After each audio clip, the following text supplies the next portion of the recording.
मैं संदीप कुमार शर्मा, आचार्य सरस्वती विद्या मंदिर, inter college Jhansi road Orai. आज ऑनलाइन शिक्षण के क्रम में कक्षा सप्तम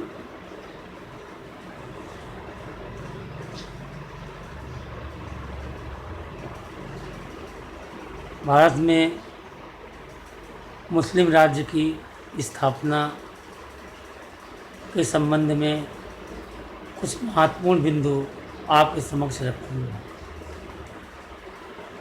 पिछले ऑनलाइन शिक्षण में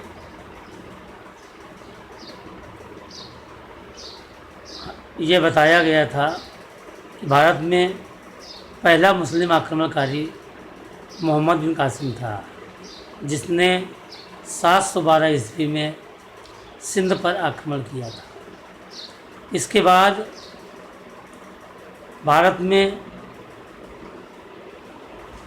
दूसरा महत्वपूर्ण मुस्लिम आक्रमणकारी महमूद गजनवी था, जिसने गुजरात के सोमनाथ में स्थित भगवान सोमनाथ के मंदिर का अकूत खजाना लूटने के लिए वहाँ पर हमला कर दिया था और वह अपार धन संपदा लूटकर अपने साथ गजनी ले गया था। इसके बाद मोहम्मद गौरी ने 1191 में पृथ्वीराज चौहान से युद्ध किया। यह युद्ध तराइन के प्रथम युद्ध के नाम से प्रसिद्ध है।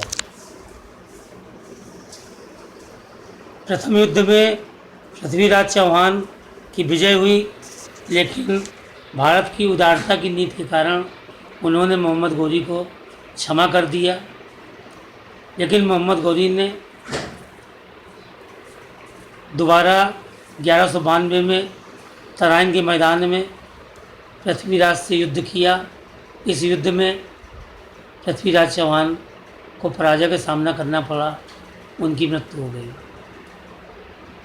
इस संबंध में इतिहासकार एक मत नहीं है।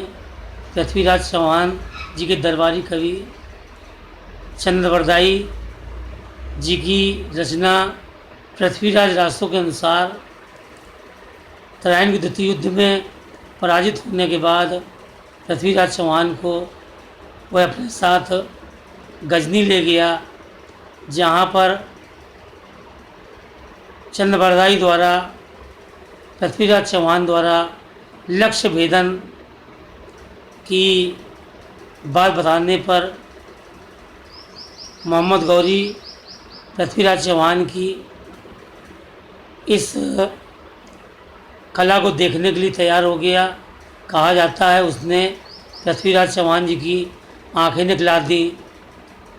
तब चंद्रवरदाई जी ने दोहा पढ़ा, 4 बांस 24 गज अंगुल अष्ट प्रमाण, ता ऊपर सुल्तान है मत चूको चौहान। कहा जाता है पृथ्वीराज चौहान ने ऐसा शब्दभेदी मार मारा कि मोहम्मद गौरी मृत्यु को प्राप्त हो गया। मोहम्मद गौरी भारत से वापस चला गया, लेकिन जाने के पहले वह अपने जीते हुए साम्राज्य का प्रमुख अपने एक विश्वास पात्र गुलाम कुतुबुद्दीन ऐबक को सौंप गया।